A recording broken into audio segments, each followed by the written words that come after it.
حضرت سلیمان علیہ السلام کے دور میں ایک شخص نے ایک خوبصورت پرندہ خریدا۔ اس پرندے کی آواز بڑی پیاری تھی۔ جب وہ چہچہاتا تھا تو وہ شخص اپنے سارے غم بھول جاتا تھا۔ اس پرندے کی آواز اس شخص کو بڑا سکون دیتی تھی۔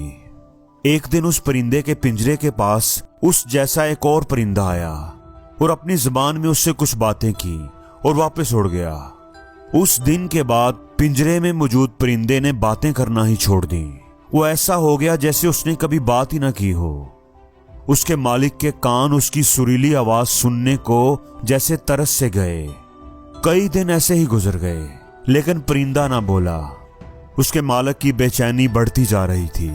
آخر ایک دن اس نے پنجرا اٹھایا اور حضرت سلیمان علیہ السلام کے دربار پہنچ گیا اور ساری بات ان کی خدمت میں عرض کی کہ میں نے کافی مہنگا پرندہ خریدا تھا کیونکہ اس کی آواز بہت خوبصورت تھی، لیکن اب نہ جانے اسے کیا ہوا ہے، کچھ دنوں سے بالکل بات ہی نہیں کر رہا۔ حضرت سلیمان علیہ السلام جو سب جانوروں اور پرندوں کی بولیاں جانتے تھے، وہ پرندے کی طرف متوجہ ہوئے اور پوچھا کہ کیا بات ہے، تم خاموش کیوں ہو گئے ہو؟ اب تم اپنی سریلی آواز میں گانا کیوں نہیں گاتے، چہچہاتے کیوں نہیں؟ اس پرندے نے سر اٹھایا اور اپنی زبان میں بولا، اے اللہ کے نبی، یہ شخص میری آواز، میری باتیں سن کر سمجھتا ہے کہ میں گیت گا رہا ہوں، خوشی سے چہچہا رہا ہوں، حالانکہ سچ تو یہ ہے کہ میرا دل بڑا دکھی ہے۔ میں جب اپنے ساتھی پرندوں کو آزاد فضاؤں میں اڑتے دیکھتا ہوں تو میرا دل رونے لگتا ہے، میری آنکھوں میں آنسو آ جاتے ہیں کہ اے کاش میں بھی آزاد ہوتا تو کتنا اچھا ہوتا، اور میں اپنی زبان میں اس سے فریاد کرتا ہوں، اس کے سامنے گڑ گڑاتا ہوں کہ مجھے آزاد کر دو، مجھے اپنے ساتھیوں کے پاس واپس جانے دو، لیکن چونکہ یہ آدمی میری زبان نہیں سمجھتا تو یہ میری فریاد کو، میرے رونے دھونے کو میرا گیت سمجھ کر خوش ہوتا رہتا ہے۔ یہ سمجھتا ہے کہ جیسے میں خوشی سے گنگنا رہا ہوں، حالانکہ میں تو اس کے سامنے گڑ گڑا رہا ہوتا ہوں۔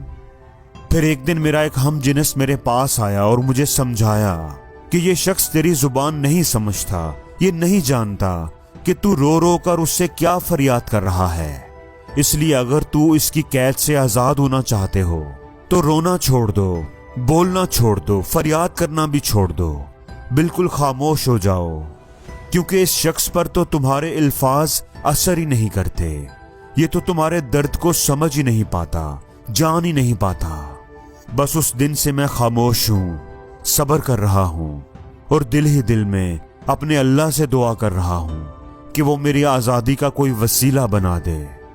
یہ سب باتیں سن کر حضرت سلیمان علیہ السلام نے اس شخص کو کہا کہ پنجرا کھول دو اور اس پرندے کو آزاد کر دو، کیونکہ اب یہ پنجرے کے اندر کبھی نہیں بولے گا۔ دوستو، اس پرندے کی کہانی سے ہمیں بڑی ہی زبردست بات سیکھنے کو ملتی ہے کہ اے انسان، اگر تو بھی اپنے غموں اور مصائب سے آزاد ہونا چاہتا ہے تو لوگوں سے شکایت کرنا چھوڑ دے، اپنے غموں کا واویلا کرنا چھوڑ دے اور خاموش ہو جا، صبر کر، اپنے اللہ سے فریاد کر، کیونکہ یہ لوگ تیری بات، تیرے دکھوں کو کبھی نہیں سمجھ پائیں گے، یہ تیرے غموں کو ہنسی میں اڑاتے جائیں گے۔ اس لیے جب تو خاموش ہو جائے گا، لوگوں کے سامنے رونے دھونے کی بجائے اپنی فریاد اپنے اللہ کے حضور رکھے گا تو تیرے سارے غم، ساری پریشانیاں دور ہو جائیں گی، کیونکہ صبر اور خاموشی ہی غموں سے نجات کا راستہ ہے۔ صبر اور خاموشی سے ہی دل کو سکون ملتا ہے، اور تیرے غموں کی نجات صرف تیرے رب کے پاس ہی ہے۔